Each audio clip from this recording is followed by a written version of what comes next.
Hello, everyone. Welcome back to Medicine for These Times. I am so honored to have Dr. Ido Cohen with us here today from the Bay Area, California, my hometown. Thanks for being here.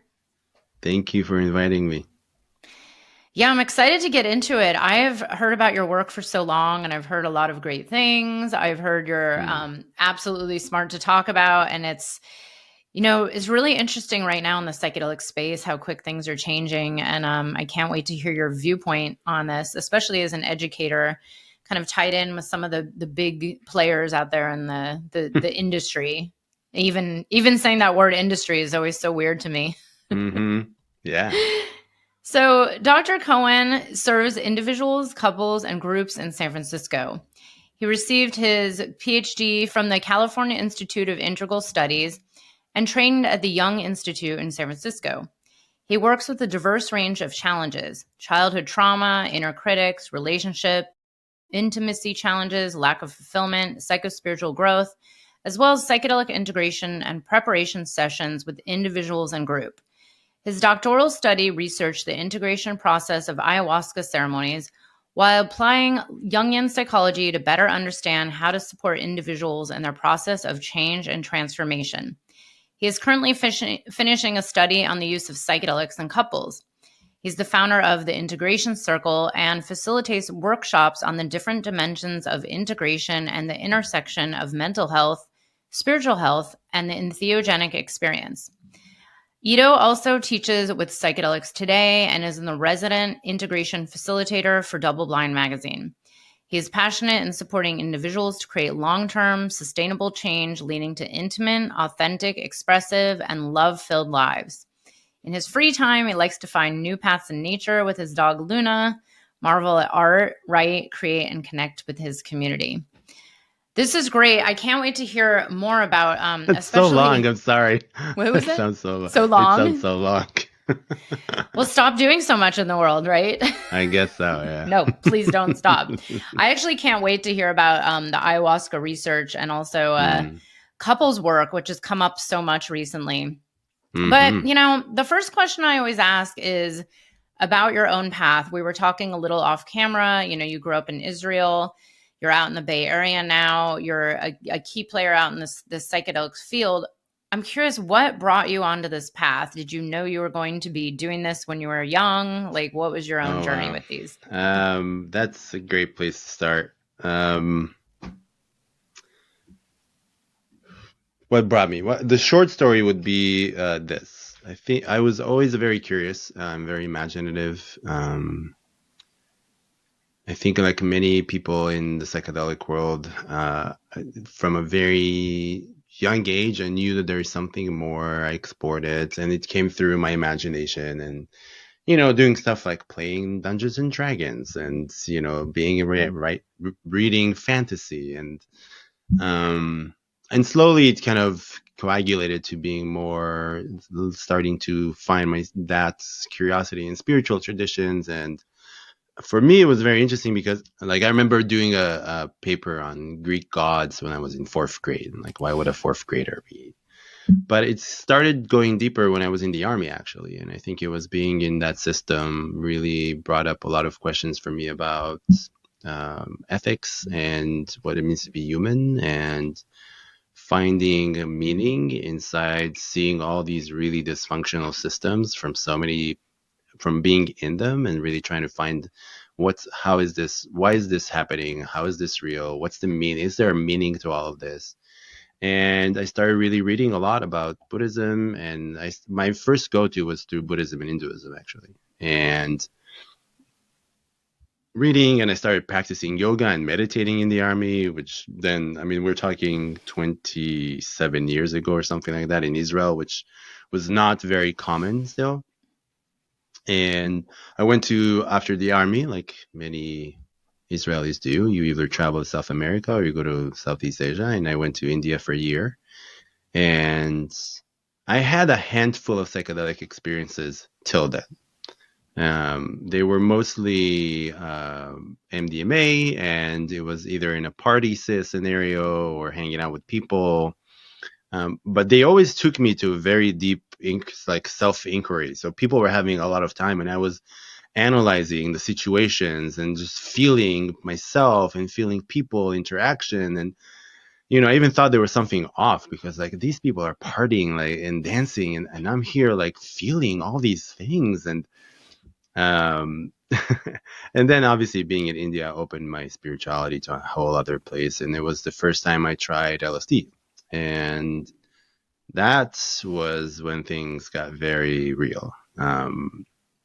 Being in a place that already feels so profoundly spiritual on levels that I didn't even know, giving me the space to integrate my army experience, ask all these questions that 21-year-olds I think should ask, which is who am I? What am I doing? Where do I want to go? What is my dream? What do I want to do?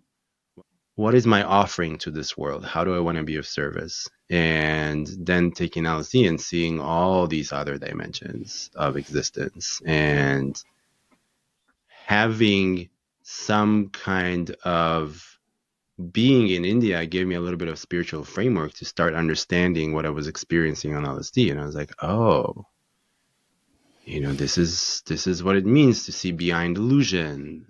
The idea of life and death working together, but not just intellectually understanding it, but really kind of embodying it, feeling it, and seeing how it's also a symbolic process that we kind of change always. We die and we rebirth. So when I came back, I was really inspired. I knew I wanted to be a therapist when I was a teenager, so that was obvious to me that that's my path. But when I came back, I remember making a vow to myself that I will study change.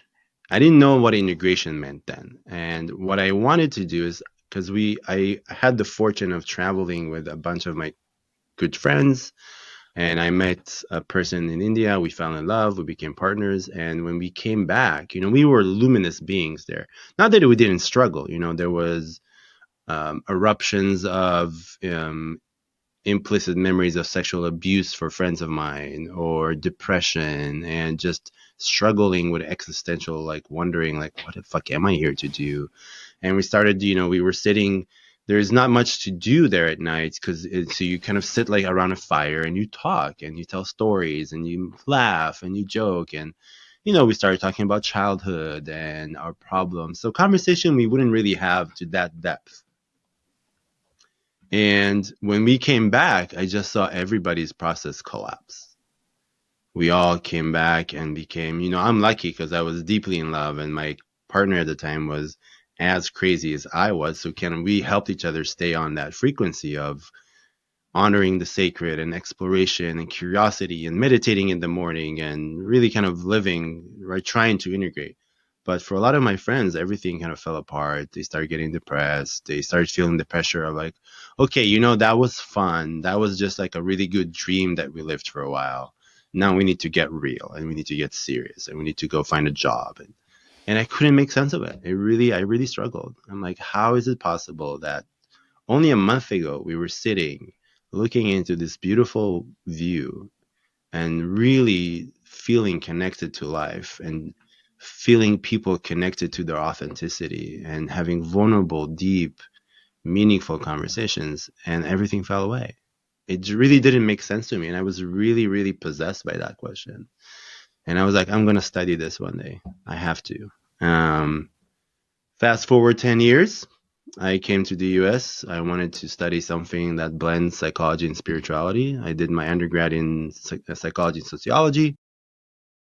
And it was clear to me that the only way to treat people is to see all their dimensions: the somatic, the emotional, the psychic, and the spiritual. And I only found it in transpersonal psychology and Jungian psychology, which was, again, not very developed at the time in Israel. So this was 21 years ago. And I started doing research, and through a synchronistic story, I found California Institute of Integral Studies. I came here, and 6 months into my being here, I met someone who introduced me to, we had a really powerful conversation. We felt a very strong soulful kinship. And I was telling her about my interest in trying mescaline. I never did that. I wanted to do a peyote ceremony. I was influenced by Carlos Castaneda and all the books. And within 2 months, she came back to me and she's like, well, I have an invitation for you, but it's not what you want. She's like, there's this very famous, renowned 70-year-old shaman from Peru who's coming around. My friends are hosting him, and he serves ayahuasca. And I was like, didn't know much about it. And both, I think mostly luck and some kind of divine protection. I went into it incredibly naive. I was like a child in the cosmic playground. I was like, oh, I'm going to be a researcher and I'm going to sit here and like observe. And, I remember everybody comes up one by one and they drink and then they turn the lights off. And he starts singing, like, and it began as a whisper. And my field of vision became totally dark. I saw nothing. And all of a sudden reality dawned on me. I was like, oh, I don't think I thought this through. I'm not sure I really realized what I'm signing up for. And I had a profound experience. It really kind of disintegrated me. I remember struggling and seeing all my personalities. I talk about, it's like Salvador Dali's clocks. Like everything I tried to grasp on just melted. And I'm talking anything. I tried to pray, the prayer just melted away. And I felt like I was just falling and falling and falling. And I was panicked. I was really panicked. And I heard this voice say, okay, obviously you're not ready to let it all go. You get to choose one thing. What do you want? And my instinct was, took me years to understand why, but it just came out of me. I was like, my sanity. And then there was this silence, and the next thing that happened, I remember, is that I was in this blissful void. And I felt someone behind me, like almost like putting their hand on my back. And it was just blissful peace. Like, what do you hope for? What do you hope to get into meditation? And it went from that, and then I would be thrusted into feeling all my personalities at the same time. So if you think about the second movie in The Matrix, where he sees all his personalities on the screen, so feeling all, and then being kind of thrusted in and out of those two states for God knows how long. And then it opened up to having intuitions about my family and seeing my parents' woundings and how I should treat them, and seeing a whole bunch of things, and seeing what at some point I was looking at. There was a man and a woman who were singing at the same time, and I saw the energetic lines that they were drawing in the room and what they're actually doing, having my mind blown. And when I came out of that, I was sat with that one for a long time. I was like, that is totally out of my framework. I can start piecing it together. But when it was time to choose my dissertation study, I was like, oh, I know what I'm doing. I wanted to study change. And I had this profound experience that is a catalyst for change. I'm going to put them together. So I studied the integration process of ayahuasca ceremonies from a psychospiritual lens. So that's the short story. I love this because that's actually it's a very similar story to my first ayahuasca experience. I had been on other spiritual paths for most of my life, and worked with other psychedelics, mostly recreational.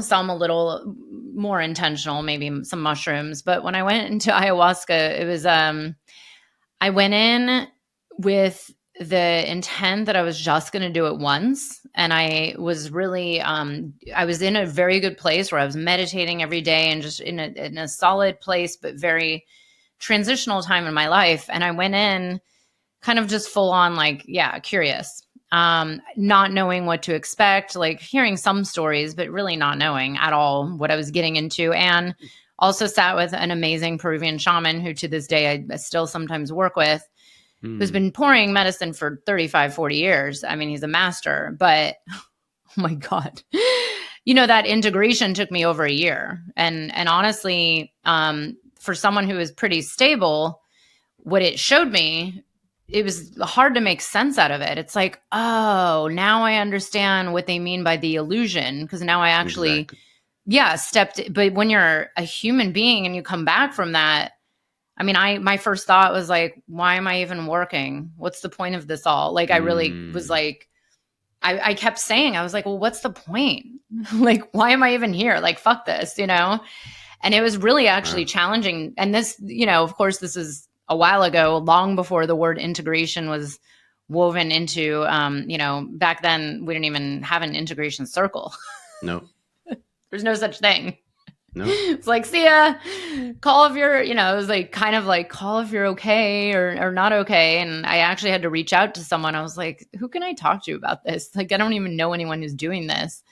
So I love that story. And I actually would like to hear a little bit about, you know, what you learned and what you've come up with through your dissertation, because I Mm, have had clients who do integration work and some specialize in, let's say, ayahuasca, and some it's kind of this general like psychedelic integration. But, you know, if someone's working with, let's say, MDMA, which they're categorizing as a psychedelic, which I don't think is necessarily a traditional, you know, psychedelic, psychedelic. it's a very different experience than going on a dieta in Peru and coming back and your whole life is Absolutely. rocked. Absolutely. Absolutely. Um, I agree. I remember when I came out of that, I think I'm still integrating that one. There was an integration. You know, when I started studying this, and not to toot my horn, there was no studies. I even remember meeting Stan Groff. So he was doing a holotropic breathwork weekend at CIS, and I was working at the cafe, and he came. He was all alone, sitting, eating his whatever, and I was like, I have to ask him. I have to ask him about integration. And I, mustered the courage, and I'm like, hey, Mr. Groff, I'm just like admirer of your work, and I told him what I'm doing, and I asked him about integration, and his response was so interesting. He said,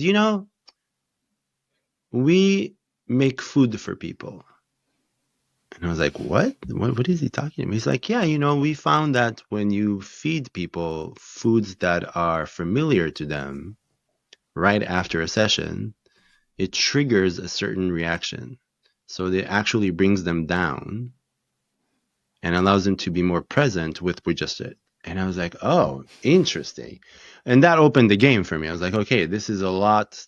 But there was nothing. There was like chapters in books, but there was no actual research on what integration looks like, what is an integration framework?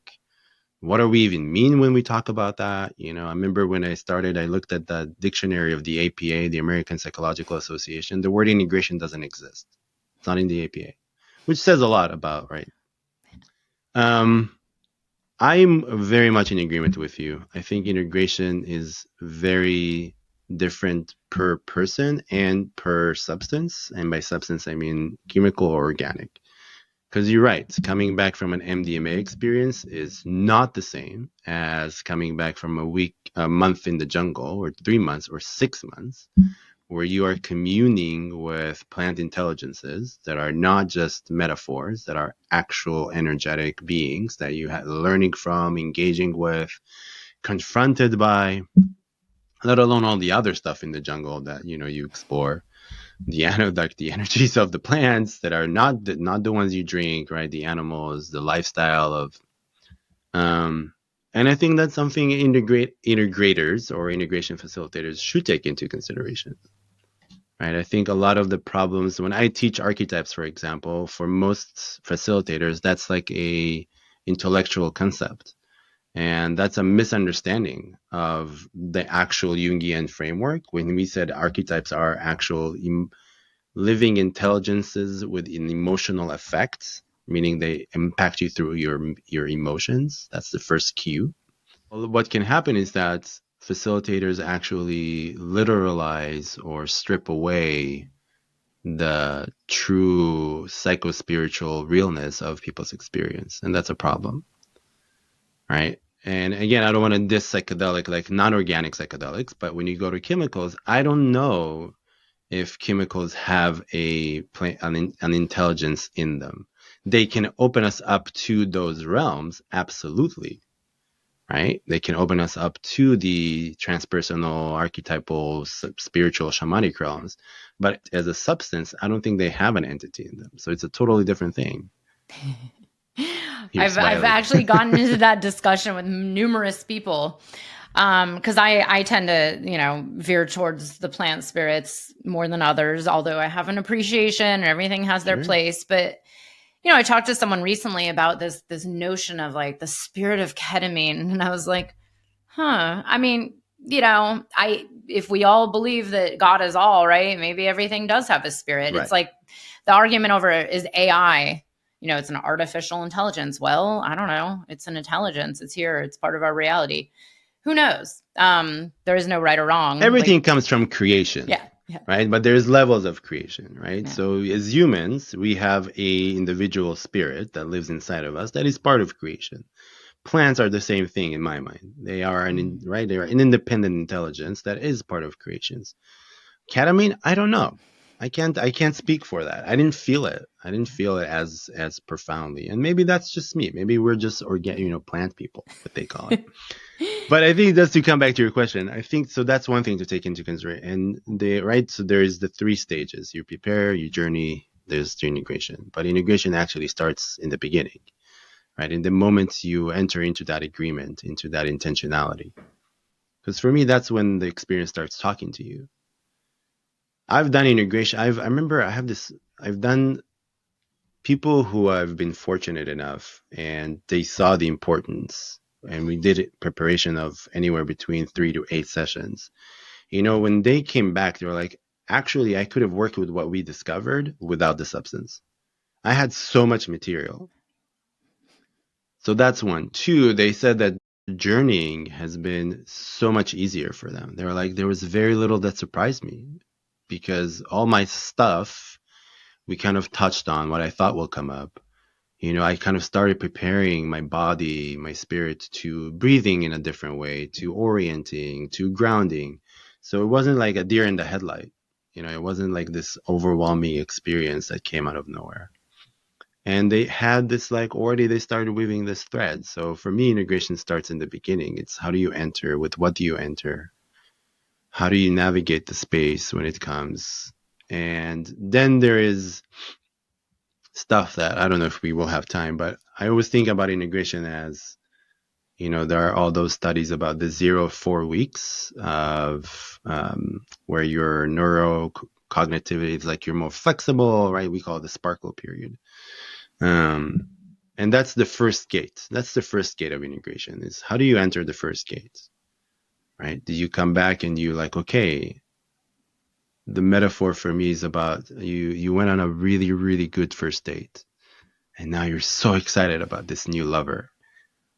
Do you spend time thinking about them? Are you writing them love letters? Like, meaning, are you staying in connection? Do you send them text? What is the relationship like when you just return? Right? I think for a lot of us, it can be very inspiring or very deflating. So we don't really engage with it. We either just bask in the glory of it, which is great and good, and you should do it, or we feel so devastated and deflated by it that we want nothing to do with it, and we're kind of just collecting the pieces. Both are very valid, and say, okay, but how is that informing the beginning of your relationship? Because whatever you had is an experience. And then after that 4 weeks started, and you kind of start, most of us start doubting or we start negotiating with the process. Well, was it that powerful? Was it that spiritual? Was what I saw real or not real? And that's right. That's our psyche's way of staying in homeostasis, functional homeostasis, right? That psyche wants to integrate, but not too much. Not that it overwhelms the system, because then we have to start sacrificing. And there's disintegration and a lot of discomfort and change and grappling. And right, I see that this.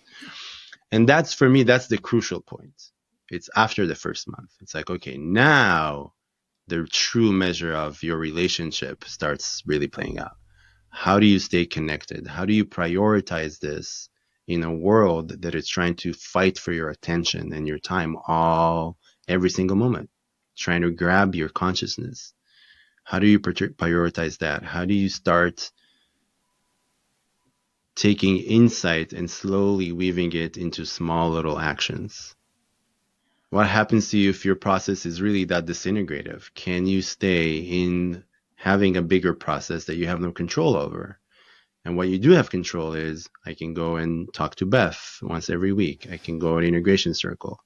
I can go walk in the woods, but not just go walk in the woods, and be on your phone, but like I take all my experience, my discomfort, the beauty, whatever it is, I go and right. So that's when the really next level integration starts.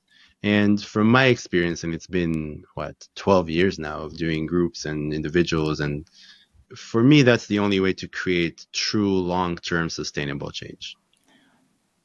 We can have sparks of catharsis, right? And like small, but to really create long-term sustainable change takes a long time. And it takes a certain level of devotion to your I process. yes. And I it's funny because I talk about this all the time that to me integration, I mean, if you're one of these people like maybe me, who work with medicines on a, what some might call regular, a few times a year, it's never ended. Never. Um, I don't really believe there is a day where it's like, oh, I've had enough circles or enough support or enough deepening into, looking at the patterns and Mm-hmm. the tiny little shifts I want to make. But it's interesting when you mention that one mark, like after the month, because some of us in this industry have kind of make fun of this and make jokes about the amount of people not doing integration work that then Mm-hmm. maybe go back to another ceremony or take more bufo or move to combo or go on a different retreat or maybe they do some other peak experience. And we see this a lot where it's kind of like constant chasing, and they think they're doing the integration because maybe they waited 4 weeks, or maybe it's a different medicine, so it's just mushrooms, it's fine, it's been a month. But Mm. it's interesting because I've been noticing this as I've just been around various medicine communities and out in this space, that there's so much of this happening out there. And Yeah. I keep wondering, like, do people are people valuing integration yet? Like, is this No. just a buzzword, or are there people that are like, oh, I'm integrating, I'm just moving to a next medicine? Like, I'm curious, what are For your me, views on this? integration is I said it recently in Double Blind Summit. Integration is still the neglected child of psychedelics. Mm, That's my truth. so true. We are so, for many good reasons, we're very invested in legalization and what do we need to do to legalize, and right, how do we perfect and the actual experiences, if it's at home ketamine or MDMA in clinical settings or whatever that is. And integration is the neglected child because integration really poses really very difficult questions. Because integration rebels against two main things for me, which is the combination of capitalism and suffering. We all want, right? Capitalism offers us fast change. Go at home, take 6 lozenges, journal about it, boom, no more depression that you've been, crippled with by 40 years. And I'm saying this not to make fun because there is a lot that's good in ketamine, but I've seen how companies offer it. And I think that's really, really misleading. The Yeah. amount of cases that resolve prolonged depression in single sessions or three are so rare, so rare. And nobody tested them yet over a Yeah. long time, right? I We're keep just the big. That's yeah, I keep meeting more and more people that are now doing ketamine therapy every week, And I'm like, wow, that's not Great. I don't know what that means. I'm not. Okay. like And what would be let's see the results in 2 to 5 years. Are you actually better? mm, Right? Symptom reduction is great, but it will only take you as far. And for some of us, that's what we need. If you've been, suffering from chronic pain, chronic anxiety, chronic depression, or symptoms of PTSD all your life, and all of a sudden you get 3 weeks when you're without it, it's really important, right? But the idea is that capitalism is right. The way capitalism infiltrated psychedelics is by offering. We talked about it in you, right? Panaceas, and it's the answer to our human suffering, to our human condition. So it's so tempting. Let me go do another dieta. I've seen people sign up to the craziest entheogenic experiences, really, from that place. and then they come and they have profound, like, a mystical experience. 3 weeks later, they come back because their addiction is worse. They are actually more depressed. They are fighting more with their partners. Nothing. It's like actually more disintegrating than integrating. So how do we, right? For me, it's the question for us is, how do we all, facilitators, providers, participants, because we're all participants too, come together to build the education necessary to explain to all of us why the after process is so important? And it's not like going to the gym. And I revolt against those metaphors. It's not about that. It's like going to your village that we lost. It's going to the places where you get to have true connection with yourself and with others. Right? It's not just building another muscle. It's not for looks. It's not just, what do they call it? Spiritual hygiene. Yeah, that spiritual hygiene is great. But what about spiritual wealth? What about spiritual health? What about spiritual wellness? What about spiritual sharing and psychospiritual health together as a communal? So I think that's one. And then there is also the question of, how do we make this accessible? We have to talk about accessibility. And I'm actually curious to what you think, because I was on a panel for Double Blind, and we were talking about what it takes to be an ethical facilitator. And when we got to money, the conversation became really tricky. And people saw, and I said, it's because there are so many voices of like, oh, how do you, doesn't make it accessible to people, and there is a lot of gatekeeping because of money. And I'm like, absolutely. And we all need to eat. We all need to, like, right? So I've been thinking a lot about what are the psychological hangups in the psychedelic world around reciprocity and money and accessibility. Huge. It's a huge Please. topic. And I've talked very publicly about it because, my viewpoint and the way I teach my clients is to bring, first of all, everything has to be centered around your own personal values. I mean, let's be honest. Some people are out there charging $40,000 for a psychedelic session with a medicine that they won't even disclose what the ingredients are. Maybe you know who I'm talking about. And then some people undercharge and are barely getting by. I have worked with many of them. And, the way I've been teaching people and, to each their own is to try to, center it around your value systems and bring it into a balance. I do believe, especially here in the United States, we're in this world of, there are people with lots of money and then there's people who don't have the money. And most of the facilitators I know serve, a range of people that can afford this, that have no problem paying whatever it is, $5,000, or going on a retreat that costs $7,000 with all the flights and everything. And then some people are really suffering, and it's like $200 is tough. So maybe there's a way to set up a scholarship. Maybe there's a way to, do different tiered pricing, which I've seen being done more lately. I have seen that scholarship funds, people offsetting or at least offering, like, would you be willing to purchase 2 spots so we can gift this to someone else in need? Yeah. But, here's the thing too. Something that's come up a lot lately are facilitators. I mean, I don't know, maybe it's just being in the position I'm in, is I'm seeing more and more, because of the supply being more available, it seems that there's more facilitators like losing some business. So now they're getting a little more hungry for, like, how do I make more money? And I need to sustain this. And, if you're doing private work, I mean, it's a lot. It's a day, sometimes more than a day. And it's, and this whole thing with, like, the ketamine world and now the psilocybin world, trying to, like, scale these into, a viable business.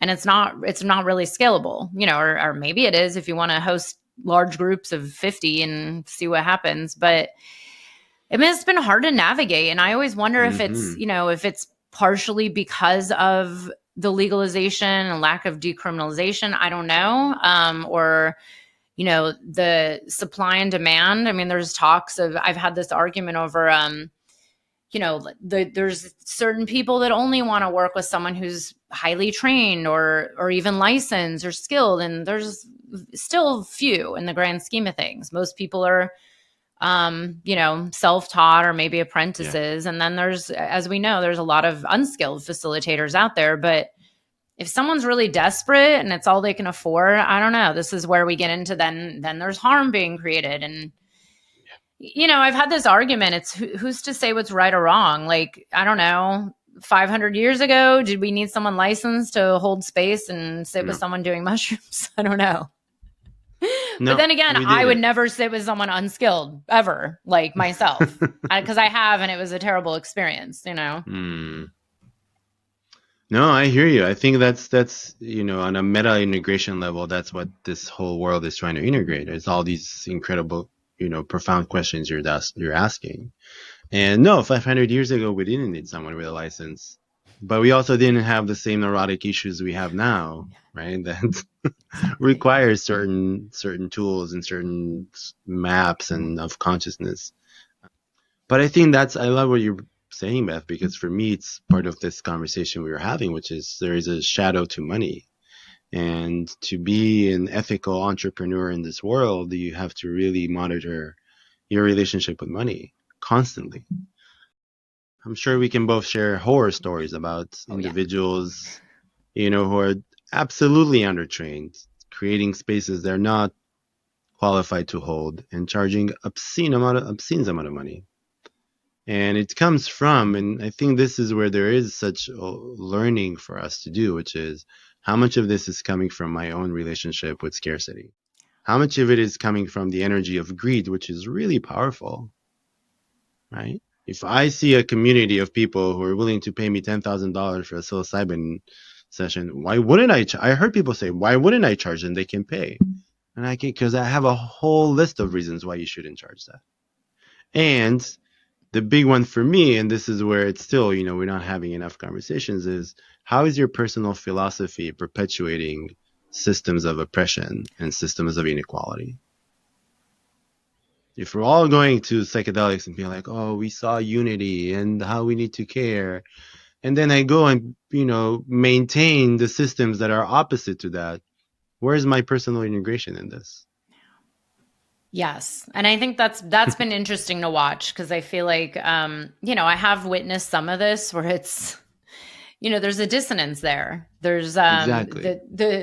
the vision. I mean, even honestly, even talking I interviewed Rick Doblin at Burning Man out of all places this year, and he said one thing and I'm like, yeah, that's it. Is there's, especially in this world that we're in now, there's a lot of like policing and telling Mm, everybody what's right or wrong or how things should be done. And, in the end, I do believe in the larger picture of like, okay, there are a lot of people searching for help and healing, and a lot of people don't know where to turn. There is a huge amount of inaccessibility. And, maybe it is okay that that guy who's had zero training that gets his hands on some mushrooms and has maybe read some books and had 20 of his own experiences, but he's charging, his friend a few $100s to help. I mean, I don't know who's to say that's right or wrong. I mean, there's people mm-hmm. that are like, no one should be doing this unless they go through a $10,000 training program Right. or 3-year training program or Right. $30,000. And of course, there's issues with those too. And so there's this constant questions of how do we get this right, and how do we really show up for the larger vision of like, well, what do we all see? We see Mm-hmm. like a whole, hopefully, more healing, more people living in joy, and which I believe, yeah, it's the systems are the root of all the most of the problems, right? But it's all interconnected. Yes. It's like the Yep. the Yep. depths of people's suffering. And this is something I've talked about for years, which, I get people who I help people start and grow their businesses, but people say they're depressed. And it's like, well, you're depressed because you're in a system, working some job that you absolutely hate because you feel like you have to, because you're stuck in the Yeah. system. But, it's Yeah. like, so then how do we get to the root of it? Exactly. And that's where there's this catch 22, right? It's like, well, you need the money to get out of it. And so, yeah, establishing values, but I also think there's something maybe within and this is where I wonder if like if this was completely decriminalized in every aspect, I don't even like to use the word legalization because there's a lot of issues coming along with that, which I've Mm. already seen. But if it was just, kind of a free for all, I don't know. How would things be different? Maybe it would be a little easier. Maybe it would be more accessible. I don't know. There's so many good conversations, just in what you said right now. I remember having this talk with a friend of mine, Joe Tafour, who you probably Yeah. know. Yeah. And we were talking about it in one of our consultation groups. We invited him to give a talk, and we brought some of these questions up, participants, and he said something. He's like, listen, harm is inevitable. People are going to get harmed. And there was something really uncomfortable about that answer because it's true. Right. So, and I said to him after, because I was like, I was fighting that truth. And I said, okay, Joe, but how many people? Yeah. When is it enough? Mm-hmm. When do we need to say, like, hey, too many people have been harmed? And I think that's where we don't have the answers yet, right? Mm-hmm. What is a harm reduction model for this movement, right? I am with you. Do we need to have this accessible? Sure. Does everybody need to be licensed? Absolutely not. And can we all be in some kind of integrity to say, hey, if I set for my friend and all of a sudden they had implicit sexual trauma come up, can I be in integrity and say, you know what, I think you need to go talk to a professional. Like, Yeah. this is way out of my scope. And that's where I That's what I feel like we're teach. having something we still have a lot of learning to do. I Yeah. think a lot of people are mesmerized by the revelations in their sessions and they're like, oh, I'll take this on. I get, this is Yeah. why I'm fortunate. I'm in California. We have a big network here, and I get messages I just got a message today from someone. It's like, listen, I sat with this man was in my circle that I facilitated. He is sending me relentless texts and emails about him being in love with me. He will not let it go. What do I do? So it's even on that level, right? Yeah. How do you deal with erotic transference? How do you deal with that? And we've seen Oh my God. just a recent, right? Don't even get me How started on transference. exactly, right? And we've seen many times, right? Not even just a few months ago, about very experienced professionals falling in the trap of that energy, and then harm is done. So there is that integrity piece, right? Of how do we keep each other in integrity? How do we do that as a community? That right there. Yeah, it's interesting. I was just telling someone, God, what day is today? It was over the weekend. I was like, I don't know why in the last few months I've had so many people coming to me with horror stories. I don't know why people I mean, maybe it's just the position I'm in, but it's like it's getting more and more. And there's names attached to them. And it's good to know because hey, like at least like pure accountability. I'm not referring anybody there, or I need to have a talk with someone, even someone who I trusted. It's like, okay, now I have to have a hard talk, like, hey, what happened? And it's one out of many people, but still it's and I think that's it, is having this education, these Yes. discussions. But it is getting eye-opening. And I've been Mm. saying this for years, and because I had a personal experience with some transference with my former partner, who was a therapist, who ended up with one of his clients. And that was like an utter moment for me where I was like, wait, what is the boundary with this? Now I need to understand on a deeper level, like, what are the rules? And it was so I will actually send you a screenshot of this post. It was Please. fascinating to see how, when I posed the question, how long can a therapist go out with a client? Like, how long after they're, in a therapeutic relationship? And I must have had like 300 responses to this Facebook post. And it was amazing to see how extreme it was. It's like a lot of people, well, they're adults, let them do what they want. And this is like no MDMA involved. This is like just regular therapy. Right. And I've said this. I said, well, I think we're probably going to have to go through some hard times. We're going to hear a lot of horror stories.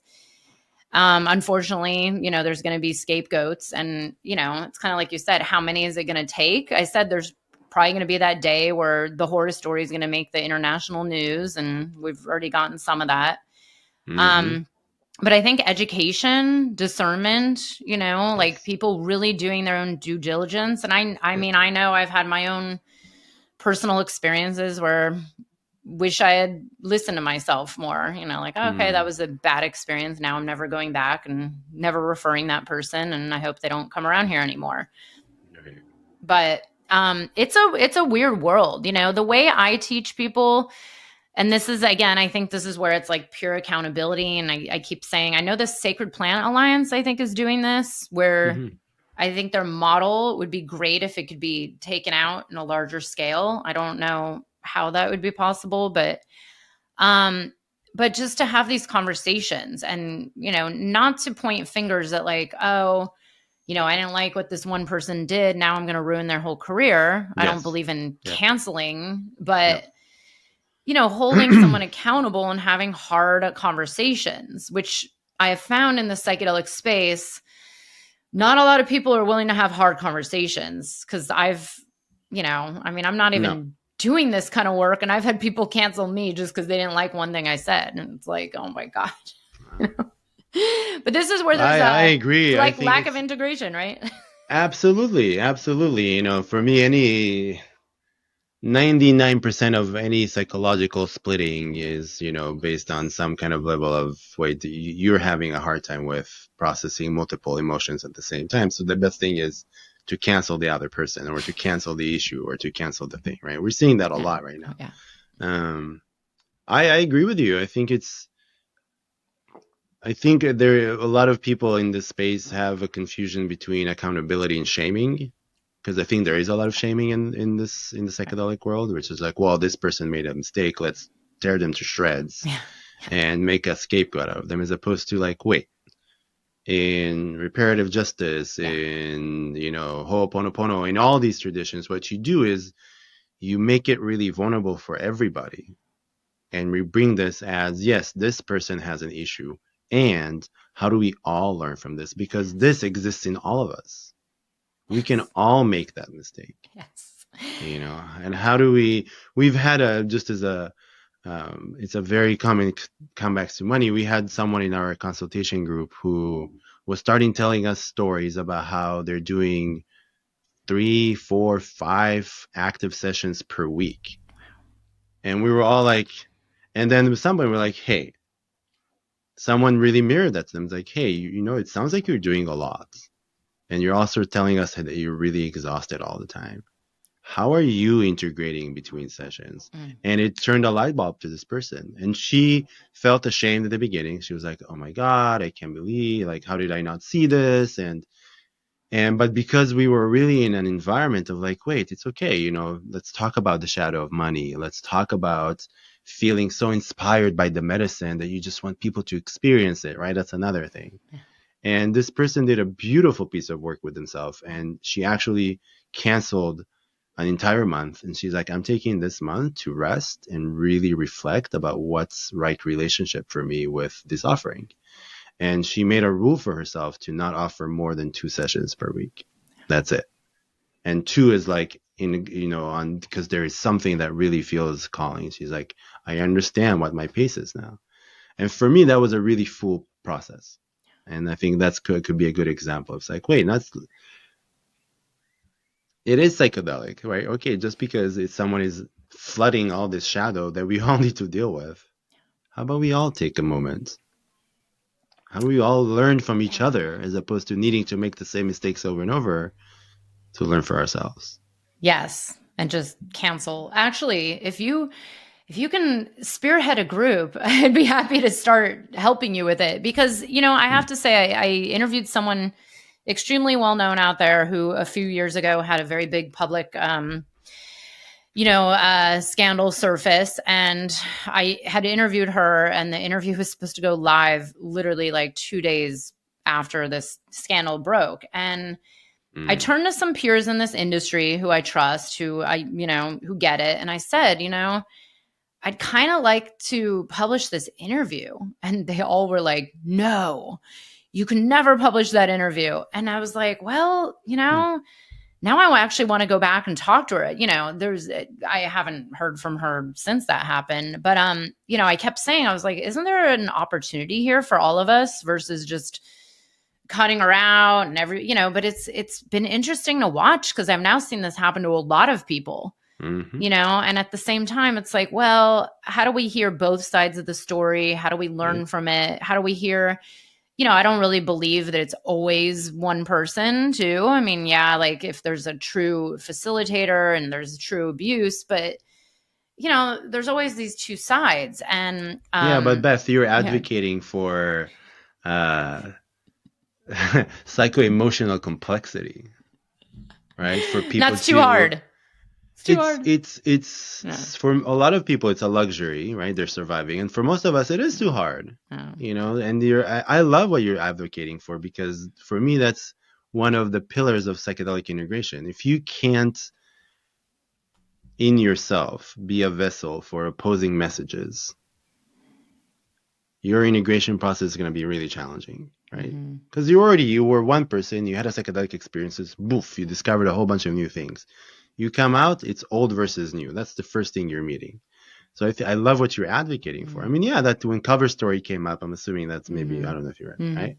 That was such a big wave for the whole community, and we can talk about the aftermath and the ripple effects of all of it. But there is still so much we can learn from it that we haven't, because it was so complex for all of us to carry. Like, what do you mean by this person has done so good for so many people and now they're the devil, and should we give this person a platform? What do you mean? Don't give them a platform, like they're the devil now, right? Yeah. We don't want to hear that.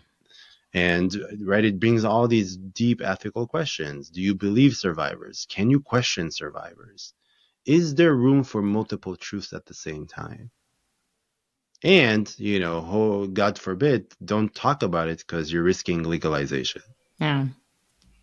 That's also because this has come up even for me. It's like, okay, if I've now had a few people mention some names of people who I personally know, it's like, okay, how do we handle this, and what is it now? I just never platform them again, or never send anybody there again, or and it's like, I don't know. I mean, eventually you're going to hear a horror story about everybody. I mean, because we're all human. Like even Mm-hmm. my own therapist, who I've been working with for years, who I think is an amazing human being. I've seen her. Like we all have ego. There's ego, Absolutely.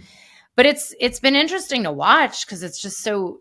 And then everybody gets, everybody's on eggshells. Everybody's afraid to really be their fullest self, and because it comes back to the system. There's a lot of scarcity of like, well, if I then let that interview go live, then I might get canceled for letting Yep. that interview go live, so then there goes my business. I mean, I've struggled with that too, where it's like, Absolutely. oh, people don't like the viewpoints of this one person, but I actually find them really curious, and it's like, am I gonna get canceled now? I mean, it's crazy. But this is where it's been interesting to watch, like how many people are really doing the true integration. And like you Mm-hmm. said, like what is real integration, and is it integration to only our comfort level? And then Exactly. I mean, for me, what you're talking about is part of integration on the meta and personal level, which is what's your relationship with authenticity and loss, right? If it's in my authenticity to release that podcast, am I willing to tolerate the potential loss for my authenticity, right? It's not that different. I mean, it is different, but not that different than I come out of a ceremony, I sit and I'm like, you know what? This marriage that I've been in, not the marriage I want to be in anymore. That's my authenticity. But to blow up that marriage means I'm sending myself on a different life trajectory. Am I willing to carry that loss in the name of rebirth of authenticity? And it's such a hard question. We talked about this in the summit because we were talking, someone in our trio said, I've never heard a conference where there was a talk about money. There has never been a conference where there was a segment that just talked about money. they missed mine. No, I'm kidding. Right? But Yeah. it's like, and why? Because it's a symptom. It's a symptom of the things we don't want to deal with. But those things, right? But like we know this, it's like psychology 101. Anything that you repress or oppress is in control. It's been very interesting. It's come up so much. People will have behind the scenes conversations around money, but out in public, I mean, it's very fascinating how many people within this industry have talked to me about their money, their situation, their Mm. programs. But then in public, it's a whole different story. It's like, oh, well, like, and Why do you think, other than being canceled, what do you think people are? That's the reason? Okay. I mean, it's been funny where I'm like, I don't really care because I actually equate it to being up there with the taboo of talking about sex. I mean, it's like Hmm. part of our life. Unfortunately, it's like, yeah, I don't really love the way the whole system is set up. And I do believe one day it will have to change because it's totally not sustainable. Like, let's acknowledge that. There's something with, it's capitalism is here though. And what the term I've been using is like, we can't spiritually bypass the money is here. It's like, oh, I'm going to pretend that it doesn't exist on a mountaintop. I know so many people who did that, by the way. And then they come back like 6 months later and they're like, I'm broke and I need money. Exactly. Yeah. Like, I would love to just run away and live off the land on a mountaintop. But even in the indigenous communities, this is another one I've talked about where I'm like, let's not bypass the reality. The indigenous communities I've been in, like, they have ripped us off. They've stolen. They've scammed us out of money. I mean, they're good people too. A lot of them are great Absolutely. But people. money is They need stronger money. than all of us. Yeah. Absolutely. We need money to survive.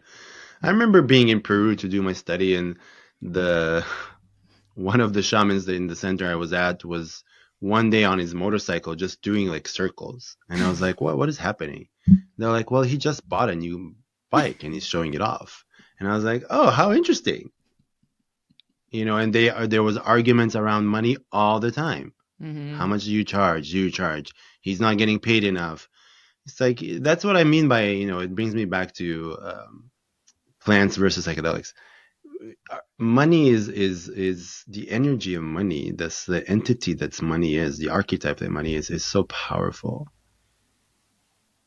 And I love that you said that. It's so easy to spiritually bypass, especially in the psychedelic world, where it's like, oh, practicing detachment and transcendence. And it's like, okay, yeah, but you still have to, you will still need to pay for the food that you eat. You will still need to like provide, you know, God for, even if you want to have children or a family, that's a whole other set of expenses. And it brings me back to like, yeah, how do we educate? How do we untaboo the taboo? I just wrote a post about money um, and psychedelics for the integration circle. And I called it, how do you untaboo the taboo? Like, how do you really start talking about, I mean, you've been doing it, but how do we make it as normal of a conversation that actually the next MAPS conference or any conference, there's at least 3 segments on navigating your money complex, or like dealing with money in psychedelics, or what is right reciprocity, Yeah. or we know this. And Yeah. we talked about it in that summit. When there were villages, you brought chickens to your shaman. You brought seeds. You brought them something, gold, shoe. I don't know, whatever. Right? It's always been there.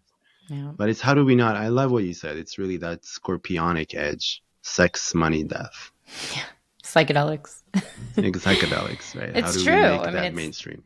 yeah, no one wants to address it, but it's right in front of us. And like I think there's because I've had, I mean, I can send you screenshots for years. People have been writing me like, oh, plant medicine is free. It's plants, they grow in the ground. It's part of, it's our divine birthright. And I'm like, have you ever made ayahuasca? It's like so much human labor and like takes 7 years to grow one vine. And yeah, and I'm like, I mean, even, grow mushrooms. I'm like, yeah, even that's like not free. I mean, maybe if you live in the right climate and the right environment, you get gifted some spores and you know what you're doing.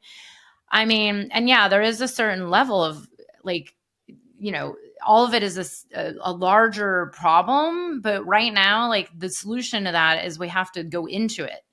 It's Yeah, like any shadow work. We can't just like hide and pretend that it's not there. But it needs to be discussed. And then, the other part of it is the reciprocity, which I've been saying for years, especially people getting into this space But let's be honest, the big players, the VCs, the people, the pharmaceuticals, whoever's, they're the ones where it's like sacred reciprocity needs to be mandatory, built in from day one. Yes. Like there should be no one entering this space. I'm like, me and all the little guys out there, or the little facilitator doing one session a week, don't harp on them. I mean, they're just getting by on some level. But, if someone's coming in with billions and trying to patent a molecule and, blah, Yep. blah, blah, I'm like, well, why aren't we holding them accountable first and foremost? Not to say. Why do you think? That's a great question. Yeah, well. So they're too busy getting patents and pleasing shareholders or something. I don't know. I mean, I would assume it is, but I don't even know who most of these players are. I just know that they exist.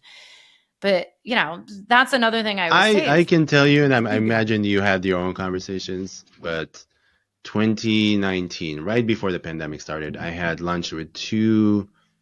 One was a CEO, and one was a angel investor in a very big company that I will not name. And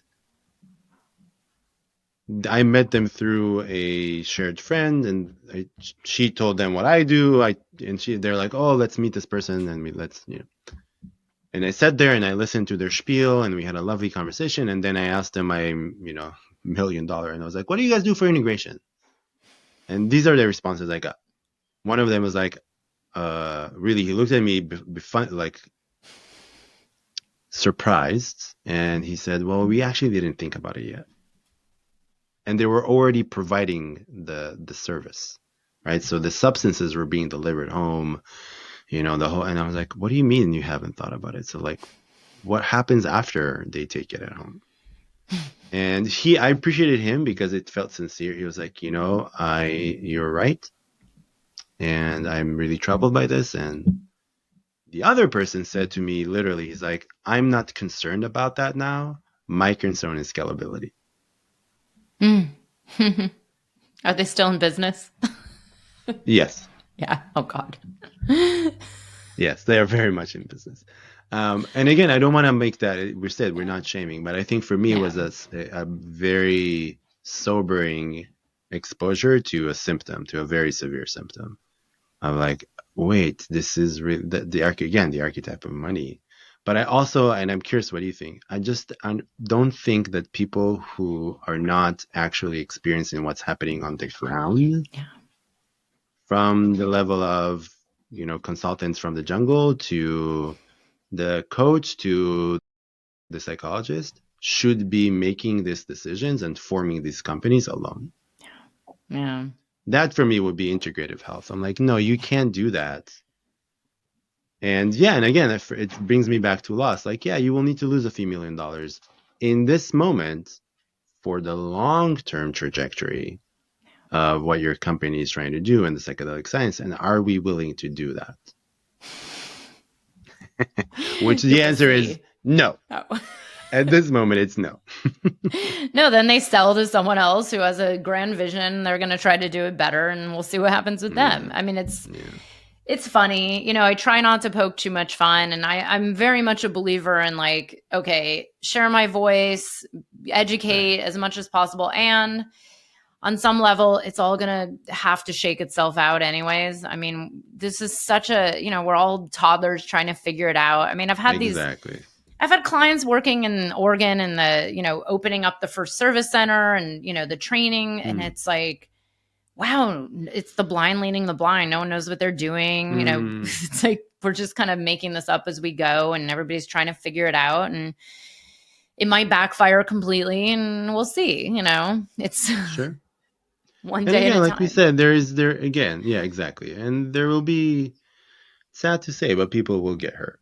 And it's less about trying to, how do we have a harm reduction approach, and how do we bring psychedelic integrity, what we experience with the plants, what we experience with the psychedelics, how do we bring that consciousness to anything and everything? If we really want to try and create change on a collective level and not keep doing the same thing over and over again. Day-to-day integration and integrity. I mean, it's all one, right? It's like, how are you living every moment? Mm-hmm. Not just your psychedelic business or your psychedelic journeys, but like you said, like be willing to go in. And I always say to my clients, just be able to stop and take a look at your ego and ask yourself, Mm, like, am I capable of this? Is this aligned with my values and my integrity? I mean, I've actually given money back to people that don't align with what I believe in or my own value system, where I'm like, you know beautiful. what? I can't help you, because I have my own boundaries. Mm-hmm. And I encourage everybody to make those decisions. It's like, Absolutely.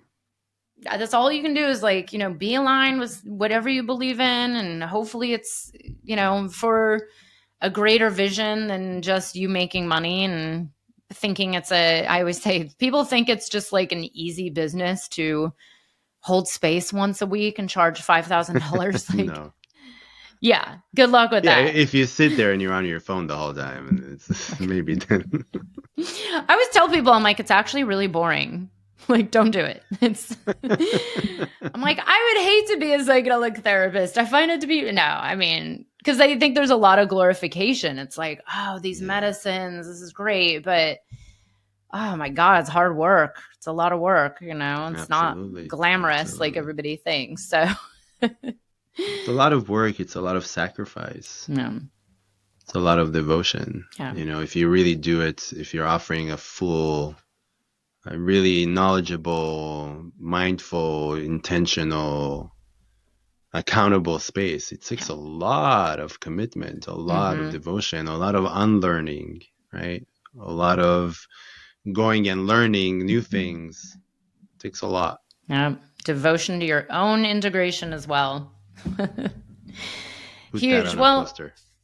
Ido, I want to leave you an opportunity to share what do you have coming up this year? Anything we should be on the lookout for? And how do people join your integration circle? What's the deal Yeah, with so that? the best way for right now is look up our Instagram or our website, the Integration Circle. Our next close offering starts at the end of May, and it's going to be a course about reclaiming love through psychedelics. So, how do you reconnect with the experience of self-love in couplehoods, after sexual trauma, and the divine love when you have that experience on psychedelics, and how do you work with it to really create a deeper connection.